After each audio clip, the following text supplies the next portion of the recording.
Punjabi radio USA ਸੁਣ ਰਹੇ ਸਾਰੇ ਸਰੋਤਿਆਂ ਨੂੰ ਮੇਰੇ ਜਗਮੋਹਨ ਸਿੰਘ ਵੱਲੋਂ ਪਿਆਰ ਭਰੀ ਸਤਿ ਸ਼੍ਰੀ ਅਕਾਲ। ਅੱਜ 4 ਅਪ੍ਰੈਲ ਦਿਨ ਮੰਗਲਵਾਰ ਪ੍ਰੋਗਰਾਮ ਲੈ ਕੇ ਹਾਜ਼ਰ ਹਾਂ ਅਪਡੇਟ ਅਮਰੀਕਾ, ਜਿਸ ਦੇ ਵਿੱਚ ਤੁਹਾਨੂੰ ਵਰਲਡ ਨਿਊਜ਼, ਅਮਰੀਕਾ ਦੀਆਂ ਨਿਊਜ਼, ਮੌਸਮ ਦੇ ਬਾਰੇ ਜਾਣਕਾਰੀ, ਇਕਨੋਮੀ ਦੀ ਜਾਣਕਾਰੀ, ਵੱਖ-ਵੱਖ ਕੰਟਰੀ ਦੇ ਹਿਸਾਬ ਨਾਲ ਕਰੰਸੀ ਐਕਸਚੇਂਜ ਰੇਟ ਅਤੇ ਸੋਨੇ ਤੇ ਚਾਂਦੀ ਦੇ ਭਾਅ ਦੱਸਾਂਗੇ। ਖਬਰਾਂ ਦੀ ਸ਼ੁਰੂਆਤ ਕਰਨ ਤੋਂ ਪਹਿਲਾਂ ਧੰਨਵਾਦ ਕਰਦੇ ਹਾਂ ਆਪਣੇ ਅੱਜ ਦੇ ਸਪਾਂਸਰ ਦਾ, ਜਿਨ੍ਹਾਂ ਨੇ ਇਸ ਪ੍ਰੋਗਰਾਮ ਦੇ ਵਿੱਚ ਸਹਿਯੋਗ ਪਾਇਆ। ਅੱਜ ਦੀਆਂ ਖਬਰਾਂ ਨੂੰ ਸਪਾਂਸਰ ਕਰ ਰਹੇ ਹਨ ਖਾਲਸਾ ਇੰਸ਼ੋਰੈਂਸ ਏਜੰਸੀ ਵਾਲੇ ਸੈਨ ਹੋਜ਼ੇ ਤੋਂ, ਜੋ ਕਿ ਹਰ ਪ੍ਰਕਾਰ ਦੀ ਇੰਸ਼ੋਰੈਂਸ ਕਰਦੇ ਹਨ ਤੇ ਕਿਸੇ ਵੀ ਤਰ੍ਹਾਂ ਦੀ ਇੰਸ਼ੋਰੈਂਸ ਦੀ ਜਾਣਕਾਰੀ ਦੇ ਲਈ ਤੁਸੀਂ ਇਹਨਾਂ ਨੂੰ ਕਾਲ ਕਰ ਸਕਦੇ ਹੋ 408 272 2500 ਤੇ। ਇਸ ਦੇ ਨਾਲ ਸੰਤੋਖ ਸਿੰਘ ਬਾਸੀ, ਪਰਮਜੀਤ ਕੌਰ ਜੀ ਬਾਸੀ ਫਰੀਮੌਂਟ ਤੋਂ, ਮਨਜੀਤ ਸਿੰਘ ਨਰਿੰਦਰ ਕੌਰ ਕਲਾਰ ਜੀ ਕਲੋਵਿਸ ਤੋਂ ਅਤੇ ਸਰਬਜੀਤ ਸਿੰਘ ਬਾਸੀ ਜੀ ਐਟਵਾਟਰ ਤੋਂ। ਜੇਕਰ ਤੁਸੀਂ ਵੀ ਪੰਜਾਬੀ ਰੇਡੀਓ USA ਦੇ ਕਿਸੇ ਵੀ ਪ੍ਰੋਗਰਾਮ ਨੂੰ ਸਪਾਂਸਰ ਕਰਨਾ ਚਾਹੁੰਦੇ ਹੋ ਤਾਂ ਤੁਸੀਂ ਕਾਲ ਕਰ ਸਕਦੇ ਹੋ 408 722 7698 ਤੇ, ਜਾਂ ਫਿਰ ਈਮੇਲ ਕਰ ਸਕਦੇ ਹੋ ਸਾਡੀ ਈਮੇਲ ਐਡਰੈਸ info@punjabiradiousa.com ਤੇ। ਹੁਣ ਵੱਧਦੇ ਹਾਂ ਖਬਰਾਂ ਦੇ ਵੱਲ। ਸਭ ਤੋਂ ਪਹਿਲਾਂ ਚੋਣਵੀਆਂ ਖਬਰਾਂ। ਬਰਾਕ ਓਬਾਮਾ ਦੀ ਨੈਸ਼ਨਲ ਸਿਕਿਉਰਿਟੀ ਐਡਵਾਈਜ਼ਰ ਰਹੀ ਸੂਜ਼ਨ ਪ੍ਰਾਈਸ ਨੂੰ ਸੈਨੇਟ ਇੰਟੈਲੀਜੈਂਸ ਕਮੇਟੀ ਜਾਂਚ ਦੇ ਲਈ ਬੁਲਾ ਸਕਦੀ ਹੈ। ਸੀਰੀਆ ਦੇ ਵਿੱਚ ਹੋਇਆ ਕੈਮੀਕਲ ਹਮਲਾ, 60 ਤੋਂ ਵੱਧ ਲੋਕਾਂ ਦੀ ਮੌਤ। ਵਕੀਲਾਂ ਨੇ ਕਿਹਾ ਪੁਲਿਸ ਰਿਫਾਰਮ ਦੇ ਲਈ ਅਦਾਲਤਾਂ ਦੀ ਮਦਦ ਦੀ ਹੋਵੇਗੀ ਲੋੜ। ਰਾਸ਼ਟਰਪਤੀ ਟਰੰਪ ਅਤੇ ਚਾਈਨਾ ਦੇ ਰਾਸ਼ਟਰਪਤੀ ਜੀ ਜਿਨਪਿੰਗ ਦੀ ਮੁਲਾਕਾਤ ਤੋਂ ਪਹਿਲਾਂ ਨਾਰਥ ਕੋਰੀਆ ਨੇ ਫਾਇਰ ਕੀਤੀ ਬੈਲਿਸਟਿਕ ਮਿਜ਼ਾਈਲ। ਟਰੰਪ ਐਡਮਿਨਿਸਟ੍ਰੇਸ਼ਨ ਅਤੇ ਰਿਪਬਲਿਕਨ ਪਾਰਟੀ ਦੇ ਮੈਂਬਰਸ ਨੇ ਕਿਹਾ ਕਿ ਹੈਲਥ ਕੇਅਰ ਬਦਲਣਾ ਹੋ ਸਕਦਾ ਹੈ ਪੋਸੀਬਲ। US ਦੇ ਆ ਰਹੇ ਨਵੇਂ ਬਜਟ ਦੇ ਤਹਿਤ EPA ਵਹੀਕਲ ਟੈਸਟਿੰਗ ਦੀ ਫੰਡਿੰਗ ਨੂੰ ਕਰੇਗਾ ਬੰਦ। ਹੁਣ ਖਬਰਾਂ ਵਿਸਥਾਰ ਦੇ ਨਾਲ।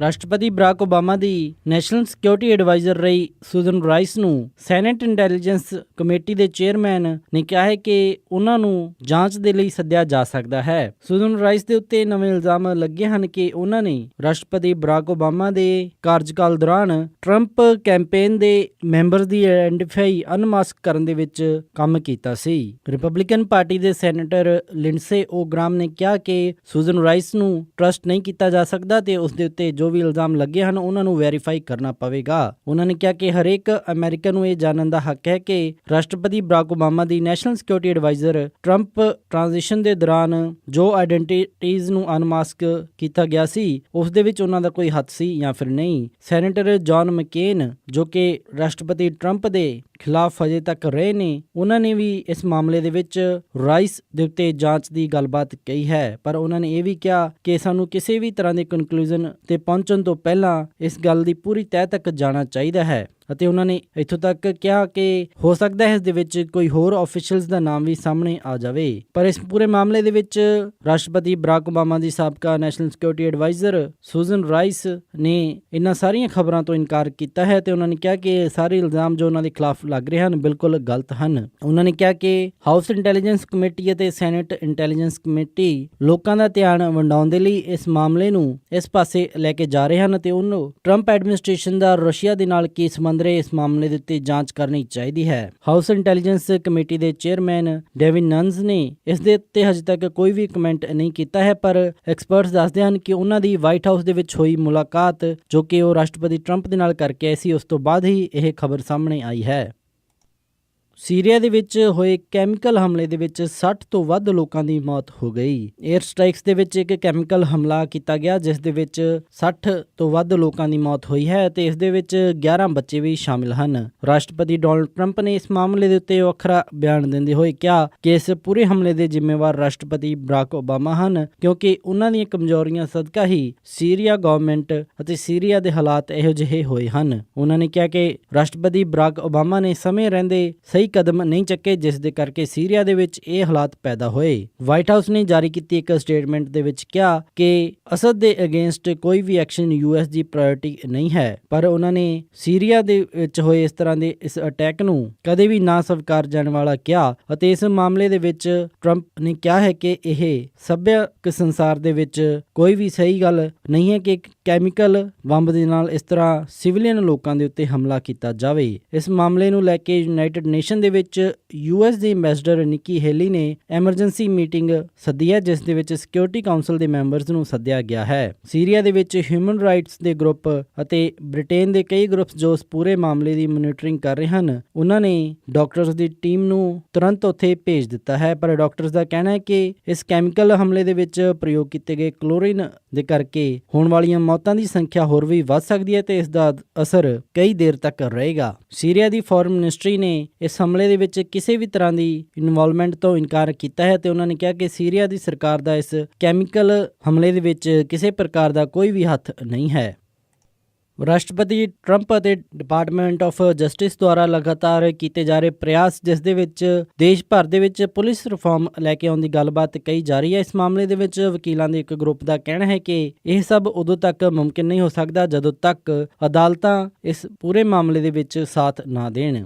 ਅਟਾਰਨੀ ਜਨਰਲ ਜੈਫ ਸੈਸ਼ਨ ਨੇ ਸੋਮਵਾਰ ਨੂੰ ਇਹ ਅਨਾਉਂਸ ਕੀਤਾ ਸੀ ਕਿ ਉਹ ਦੇਸ਼ ਭਰ ਦੇ ਵਿੱਚ ਪੁਲਿਸ ਰਿਫਾਰਮ ਲੈ ਕੇ ਆਉਣਗੇ ਅਤੇ ਇਸ ਦੇ ਲਈ ਫੈਡਰਲ ਕੋਰਟਸ ਦੀ ਵੀ ਜ਼ਰੂਰਤ ਪਵੇਗੀ। ਹਾਲਾਂਕਿ ਸ਼ਿਕਾਗੋ ਦੀ ਗਵਰਨਮੈਂਟ ਪੁਲਿਸ ਰਿਫਾਰਮ ਲੈ ਕੇ ਆਉਣ ਨੂੰ ਸਭ ਤੋਂ ਜ਼ਿਆਦਾ ਤਤਪਰ ਹੈ ਤੇ ਉਹਨਾਂ ਨੇ ਕਿਹਾ ਕਿ ਜੇਕਰ ਫੈਡਰਲ ਲੈਵਲ ਦੇ ਉੱਤੇ ਇਸ ਦੇ ਵਿੱਚ ਦੇਰੀ ਵੀ ਹੁੰਦੀ ਹੈ ਤਾਂ ਉਹ ਜਲਦੀ ਤੋਂ ਜਲਦੀ ਆਪਣੀ ਸਟੇਟ ਦੇ ਵਿੱਚ ਇਹ ਲਾਅ ਲੈ ਕੇ ਆਉਣਗੇ। ਸ਼ਿਕਾਗੋ ਦੇ ਵਿੱਚ ਵਧੇ ਗੈਂਗ ਵਾਇਲੈਂਸ ਦੇ ਕਰਕੇ ਉੱਥੇ ਕਾਫੀ ਜ਼ਿਆਦਾ ਲਾਅ ਇਨਫੋਰਸਮੈਂਟ ਨੂੰ ਸੁਧਾਰਨ ਦੀ ਜ਼ਰੂਰਤ ਹੈ। ਹੋਰ ਕਈ ਸਟੇਟਸ ਦੇ ਵਿੱਚੋਂ ਜਸਟਿਸ ਡਿਪਾਰਟਮੈਂਟ ਨੂੰ ਅਤੇ ਅਟਾਰਨੀ ਜਨਰਲ ਜੈਫ ਸੈਸ਼ਨ ਨੂੰ ਲੈਟਰਸ ਭੇਜੀਆਂ ਗਈਆਂ ਹਨ, ਜਿਸ ਦੇ ਵਿੱਚ ਪੁਲਿਸ ਰਿਫਾਰਮਸ ਦੀ ਗੱਲਬਾਤ ਕਹੀ ਗਈ ਹੈ। ਦੇਖਣ ਵਾਲਾ ਹੁੰਦਾ ਹੈ ਕਿ ਕਿੰਨੀ ਜਲਦੀ ਫੈਡਰਲ ਲੈਵਲ ਦੇ ਉੱਤੇ ਜਾਂ ਫਿਰ ਜਸਟਿਸ ਆਫ ਡਿਪਾਰਟਮੈਂਟ ਦੇ ਵੱਲੋਂ ਇਸ ਦੇ ਉੱਤੇ ਐਕਸ਼ਨ ਲਏ ਜਾਂਦੇ ਹਨ। ਰਾਸ਼ਟਰਪਤੀ ਟਰੰਪ ਅਤੇ ਚਾਈਨਾ ਦੇ ਰਾਸ਼ਟਰਪਤੀ ਜੀ ਜਿਨਪਿੰਗ ਦੀ ਮੁਲਾਕਾਤ ਤੋਂ ਠੀਕ ਪਹਿਲਾਂ ਨਾਰਥ ਕੋਰੀਆ ਨੇ ਬੈਲਿਸਟਿਕ ਮਿਜ਼ਾਈਲ ਦਾ ਪ੍ਰੀਖਣ ਕੀਤਾ ਹੈ। ਇਸ ਤੋਂ ਪਹਿਲਾਂ ਕੀਤੇ ਗਏ ਇੱਕ ਪ੍ਰੀਖਣ ਦੇ ਵਿੱਚ ਨਾਰਥ ਕੋਰੀਆ ਦਾ ਇਹ ਮਿਜ਼ਾਈਲ ਟੈਸਟ ਫੇਲ ਹੋ ਗਿਆ ਸੀ, ਪਰ ਸਾਊਥ ਕੋਰੀਆ ਅਤੇ US ਦੇ ਮਿਲਟਰੀ ਅਫੀਸ਼ੀਅਲਸ ਨੇ ਦੱਸਿਆ ਹੈ ਕਿ ਅੱਜ ਨਾਰਥ ਕੋਰੀਆ ਨੇ ਇੱਕ ਨਵਾਂ ਪ੍ਰੀਖਣ ਕੀਤਾ, ਜਿੱਥੇ ਕਿ ਦੋਨੇ ਵੱਡੇ ਦੇਸ਼ ਆਪਸ ਦੇ ਵਿੱਚ ਟ੍ਰੇਡ ਸੰਬੰਧੀ ਅਤੇ ਨਾਰਥ ਕੋਰੀਆ ਮਾਮਲੇ ਦੇ ਵਿੱਚ ਗੱਲਬਾਤ ਕਰਨ ਦੇ ਲਈ ਤਿਆਰ ਹਨ। ਉਧਰ ਹੀ ਨਾਰਥ ਕੋਰੀਆ ਨੇ ਈਸਟ ਸੀ ਦੇ ਵਿੱਚ ਇਹ ਮਿਜ਼ਾਈਲ ਪ੍ਰੀਖਣ ਕੀਤਾ। US ਪੈਸੀਫਿਕ ਕਮਾਂਡ ਜੋ ਕਿ ਹਵਾਈ ਦੇ ਵਿੱਚ ਸਥਿਤ ਹੈ, ਉਹਨਾਂ ਨੇ ਦੱਸਿਆ ਕਿ ਇਹ ਬੈਲਿਸਟਿਕ ਮਿਜ਼ਾਈਲ ਦਾ ਪ੍ਰੀਖਣ ਸਿੰਪੋ ਸ਼ਹਿਰ ਤੋਂ ਕੀਤਾ ਗਿਆ ਸੀ। ਪਿਛਲੇ ਸਾਲ ਅਗਸਤ ਦੇ ਵਿੱਚ ਨਾਰਥ ਕੋਰੀਆ ਨੇ ਇੱਕ ਵੱਡਾ ਟੈਕਨੋਲੋਜੀਕਲ ਬ੍ਰੇਕ ਲੈਂਦੇ ਹੋਏ ਬੈਲਿਸਟਿਕ ਮਿਜ਼ਾਈਲ ਦੇ ਪ੍ਰੀਖਣ ਸ਼ੁਰੂ ਕੀਤੇ ਸਨ, ਜਿਸ ਦੇ ਵਿੱਚ ਉਹ ਪਣਡੁੱਬੀ ਤੋਂ ਮਿਜ਼ਾਈਲ ਛੱਡਣ ਦੀ ਪ੍ਰੀਖਣ ਕਰ ਰਹੇ ਸਨ ਅਤੇ ਉਹਨਾਂ ਨੇ ਕਿਹਾ ਸੀ ਕਿ ਉਹਨਾਂ ਦੀ ਰੇਂਜ ਦੇ ਵਿੱਚ ਉਹ ਮਿਜ਼ਾਈਲ ਦਾ ਪ੍ਰੀਖਣ ਕਰਨਾ ਹੈ ਤਾਂ ਕਿ ਉਹ US ਦੇ ਉੱਤੇ ਹਮਲਾ ਕਰ ਸਕਣ। ਕੀਤੇ ਗਏ ਇਸ ਪ੍ਰੀਖਣ ਦੇ ਵਿੱਚ ਹਾਲਾਂਕਿ ਨਾਰਥ ਕੋਰੀਆ ਨੂੰ ਕੋਈ ਖਾਸ ਕਾਮਯਾਬੀ ਹਾਸਲ ਨਹੀਂ ਹੋਈ ਹੈ ਤੇ ਇਹ ਮਿਜ਼ਾਈਲ ਸਿਰਫ 40 ਮੀਲ ਦੀ ਉਡਾਨ ਭਰ ਸਕੀ। ਨਾਰਥ ਕੋਰੀਆ ਦੇ ਤਾਨਾਸ਼ਾਹ ਕਿਮ ਦਾ ਲਗਾਤਾਰ ਕਹਿਣਾ ਹੈ ਕਿ ਉਹ ਪੂਰੀ ਤਿਆਰੀ ਕਰ ਰਹੇ ਹਨ ਕਿ ਉਹਨਾਂ ਦੀ ਮਿਜ਼ਾਈਲ ਦੀ ਸ਼ਮਤਾ ਅਮਰੀਕਾ ਤੱਕ ਪਹੁੰਚਣ ਦੇ ਵਿੱਚ ਹੋਵੇ। ਰਾਸ਼ਟਰਪਤੀ ਟਰੰਪ ਇਸ ਹਫ਼ਤੇ ਚਾਈਨਾ ਦੇ ਰਾਸ਼ਟਰਪਤੀ ਜੀ ਜਿਨਪਿੰਗ ਦੇ ਨਾਲ ਮੁਲਾਕਾਤ ਕਰਕੇ ਨਾਰਥ ਕੋਰੀਆ ਦੇ ਮੁੱਦੇ ਦੇ ਉੱਤੇ ਵੀ ਗੱਲਬਾਤ ਕਰਨਗੇ, ਜਿਸ ਦੇ ਵਿੱਚ ਉਹ ਨਾਰਥ ਕੋਰੀਆ ਦੇ ਉੱਤੇ ਦਬਾਅ ਬਣਾ ਕੇ ਨਾਰਥ ਕੋਰੀਆ ਨੂੰ ਉਸ ਰੁੱਖ ਵੱਲ ਵਧਣ ਤੋਂ ਰੋਕਣਗੇ। ਟਰੰਪ ਐਡਮਿਨਿਸਟ੍ਰੇਸ਼ਨ ਅਤੇ ਇਸ ਦੇ ਨਾਲ ਹਾਊਸ ਕੰਜ਼ਰਵੇਟਿਵਸ ਦਾ ਕਹਿਣਾ ਹੈ ਕਿ ਨਵੀਂ ਹੈਲਥ ਕੇਅਰ ਡੀਲ ਬਿਲਕੁਲ ਪੋਸੀਬਲ ਹੈ ਤੇ ਉਹ ਇਸ ਦੇ ਉੱਤੇ ਕੰਮ ਵੀ ਕਰ ਰਹੇ ਹਨ। ਇਸ ਤੋਂ ਪਹਿਲਾਂ ਹਾਊਸ ਦੇ ਵਿੱਚ ਹੈਲਥ ਕੇਅਰ ਡੀਲ ਆਉਣ ਤੋਂ ਪਹਿਲਾਂ ਹੀ ਇਹ ਬਿੱਲ ਨੂੰ ਵਾਪਸ ਲੈ ਲਿਆ ਗਿਆ ਸੀ, ਕਿਉਂਕਿ ਰਿਪਬਲਿਕਨ ਪਾਰਟੀ ਦੇ ਫਰੀडम ਆਫ ਕਾਕਸ ਮੈਂਬਰਸ ਨੇ ਇਸ ਦੇ ਉੱਤੇ ਸਾਥ ਨਹੀਂ ਦਿੱਤਾ ਸੀ ਅਤੇ ਟਰੰਪ ਐਡਮਿਨਿਸਟ੍ਰੇਸ਼ਨ ਅਤੇ ਹਾਊਸ ਸਪੀਕਰ ਪੌਲ ਰਾਇਨ ਦੀਆਂ ਪੂਰੀਆਂ ਕੋਸ਼ਿਸ਼ਾਂ ਤੋਂ ਬਾਵਜੂਦ ਫਰੀडम ਆਫ ਕਾਕਸ ਨੇ ਇਸ ਬਿੱਲ ਦੇ ਉੱਤੇ ਸਪੋਰਟ ਕਰਨ ਤੋਂ ਇਨਕਾਰ ਕਰ ਦਿੱਤਾ ਸੀ। ਇਸ ਤੋਂ ਬਾਅਦ ਦੇ ਵਿੱਚ ਰਾਸ਼ਟਰਪਤੀ ਟਰੰਪ ਨੇ ਲਗਾਤਾਰ ਫਰੀडम ਆਫ ਕਾਕਸ ਦੇ ਮੈਂਬਰਸ ਦੇ ਉੱਤੇ ਹਮਲੇ ਵੀ ਕੀਤੇ। ਹਾਲਾਂਕਿ ਹੁਣ ਹਾਊਸ ਕੰਜ਼ਰਵੇਟਿਵਸ ਦਾ ਕਹਿਣਾ ਹੈ ਕਿ ਰਿਪਬਲਿਕਨ ਪਾਰਟੀ ਬਹੁਤ ਹੀ ਜਲਦੀ ਨਵਾਂ ਹੈਲਥ ਕੇਅਰ ਬਿੱਲ ਲੈ ਕੇ ਆਵੇਗੀ, ਜਿਸ ਦੇ ਉੱਤੇ ਸਾਰੇ ਸਹਿਮਤ ਹੋਣਗੇ। ਉਹਨਾਂ ਨੇ ਕਿਹਾ ਕਿ ਇਸ ਦਾ ਖਾਕਾ ਤਿਆਰ ਕੀਤਾ ਜਾ ਚੁੱਕਾ ਹੈ ਤੇ ਬਹੁਤ ਹੀ ਜਲਦੀ ਇਸ ਨੂੰ ਦੁਬਾਰਾ ਪੇਸ਼ ਕੀਤਾ ਜਾਏਗਾ, ਪਰ ਟਰੰਪ ਐਡਮਿਨਿਸਟ੍ਰੇਸ਼ਨ ਇਸ ਸਮੇਂ ਟੈਕਸ ਰਿਫਾਰਮਸ ਅਤੇ ਨਵੇਂ ਬਜਟ ਪਲਾਨ ਦੇ ਵੱਲ ਵਧ ਰਹੀ ਹੈ ਅਤੇ ਸ਼ਾਇਦ ਇਸ ਤੋਂ ਬਾਅਦ ਦੇ ਵਿੱਚ ਮੁੜ ਦੁਬਾਰਾ ਹੈਲਥ ਕੇਅਰ ਬਿੱਲ ਦੇ ਉੱਤੇ ਚਰਚਾ ਹੋਵੇ।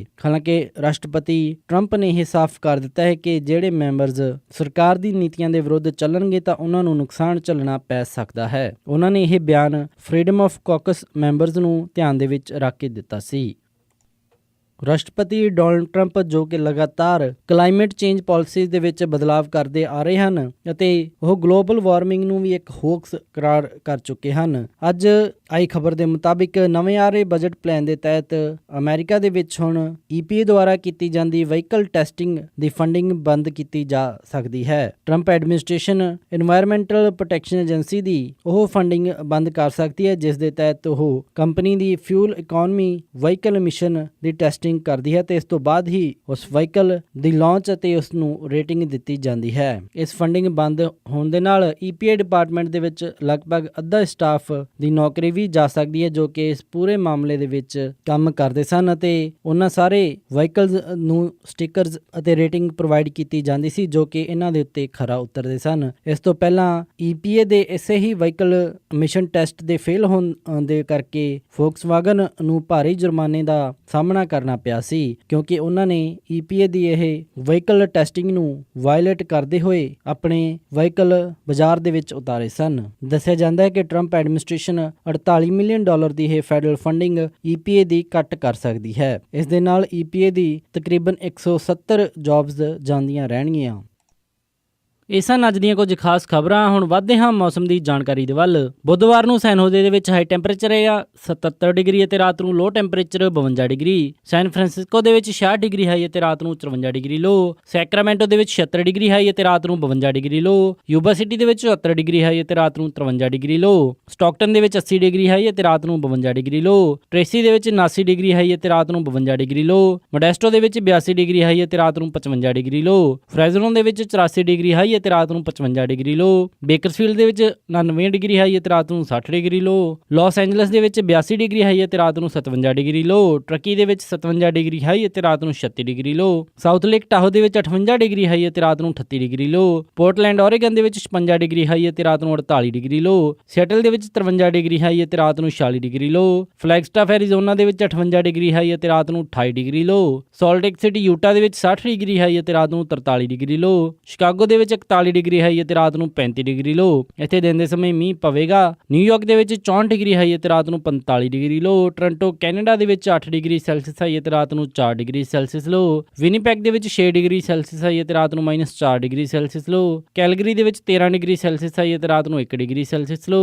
ਵੈਨਕੂਵਰ ਦੇ ਵਿੱਚ 11 ਡਿਗਰੀ ਸੈਲਸੀਅਸ ਹਾਈ ਅਤੇ ਰਾਤ ਨੂੰ 8 ਡਿਗਰੀ ਸੈਲਸੀਅਸ ਲੋ ਰਹੇਗਾ। ਪੰਜਾਬ ਅੰਮ੍ਰਿਤਸਰ ਦੇ ਵਿੱਚ 32 ਡਿਗਰੀ ਸੈਲਸੀਅਸ ਹਾਈ ਅਤੇ ਰਾਤ ਨੂੰ 19 ਡਿਗਰੀ ਸੈਲਸੀਅਸ ਲੋ। ਮੈਲਬਰਨ ਆਸਟ੍ਰੇਲੀਆ ਦੇ ਵਿੱਚ 25 ਡਿਗਰੀ ਸੈਲਸੀਅਸ ਹਾਈ ਅਤੇ ਰਾਤ ਨੂੰ 12 ਡਿਗਰੀ ਸੈਲਸੀਅਸ ਲੋ। ਲੰਡਨ ਦੇ ਵਿੱਚ 13 ਡਿਗਰੀ ਸੈਲਸੀਅਸ ਹਾਈ ਅਤੇ ਰਾਤ ਨੂੰ 5 ਡਿਗਰੀ ਸੈਲਸੀਅਸ ਲੋ। ਬਰਲਿਨ ਦੇ ਵਿੱਚ 16 ਡਿਗਰੀ ਸੈਲਸੀਅਸ ਹਾਈ ਅਤੇ ਰਾਤ ਨੂੰ 4 ਡਿਗਰੀ ਸੈਲਸੀਅਸ ਲੋ ਅਤੇ ਫਰਾਂਸ ਪੈਰਿਸ ਦੇ ਵਿੱਚ 16 ਡਿਗਰੀ ਸੈਲਸੀਅਸ ਹਾਈ ਅਤੇ ਰਾਤ ਨੂੰ 6 ਡਿਗਰੀ ਸੈਲਸੀਅਸ ਲੋ ਰਹੇਗਾ। ਇਹ ਸੀ ਮੌਸਮ ਦੀ ਜਾਣਕਾਰੀ। ਹੁਣ ਵੱਧਦੇ ਹਾਂ ਸਟਾਕ ਮਾਰਕੀਟ ਦੀ ਇਨਫੋਰਮੇਸ਼ਨ ਦੇ ਵੱਲ। ਮੰਗਲਵਾਰ ਨੂੰ ਕਲੋਜ਼ਿੰਗ ਦੇ ਸਮੇਂ ਡਾਓ ਜੋਨਸ 39 ਅੰਕ ਵੱਧ ਕੇ 20,699.24 ਤੇ ਬੰਦ ਹੋਇਆ। ਨੈਸਡੈਕ 3 ਅੰਕ ਵੱਧ ਕੇ 5898.61 ਤੇ ਬੰਦ ਹੋਇਆ। S&P 1 ਅੰਕ ਵੱਧ ਕੇ 2360.16 ਤੇ ਬੰਦ ਹੋਇਆ। ਵਿਲਸ਼ਾਇਰ 5000 15 ਅੰਕ ਵੱਧ ਕੇ 24,577.99 ਤੇ ਬੰਦ ਹੋਇਆ। ਅੱਜ ਦਾ ਸਭ ਤੋਂ ਮਸ਼ਹੂਰ ਸਟਾਕ ਅਮਰੀਕਨ 에ਅਰਲਾਈਨਸ ਦਾ ਰਿਹਾ ਜਿਸ ਦੀ ਕੀਮਤ 40.9 ਰਹੀ। ਕਰੰਸੀ ਐਕਸਚੇਂਜ ਰੇਟ ਦੇ ਵਿੱਚ ਇੱਕ US ਡਾਲਰ ਦੀ ਕੀਮਤ ਰਹੀ 65 ਰੁਪਏ 9 ਪੈਸੇ, ਇੱਕ ਕੈਨੇਡੀਅਨ ਡਾਲਰ ਦੀ ਕੀਮਤ ਰਹੀ 48 ਰੁਪਏ 58 ਪੈਸੇ, ਇੱਕ ਬ੍ਰਿਟਿਸ਼ ਪਾਉਂਡ ਦੀ ਕੀਮਤ ਰਹੀ 80 ਰੁਪਏ 99 ਪੈਸੇ, ਇੱਕ ਯੂਰੋ ਦੀ ਕੀਮਤ ਰਹੀ 69 ਰੁਪਏ 51 ਪੈਸੇ, ਇੱਕ ਆਸਟ੍ਰੇਲੀਅਨ ਡਾਲਰ ਦੀ ਕੀਮਤ ਰਹੀ 49 ਰੁਪਏ 26 ਪੈਸੇ,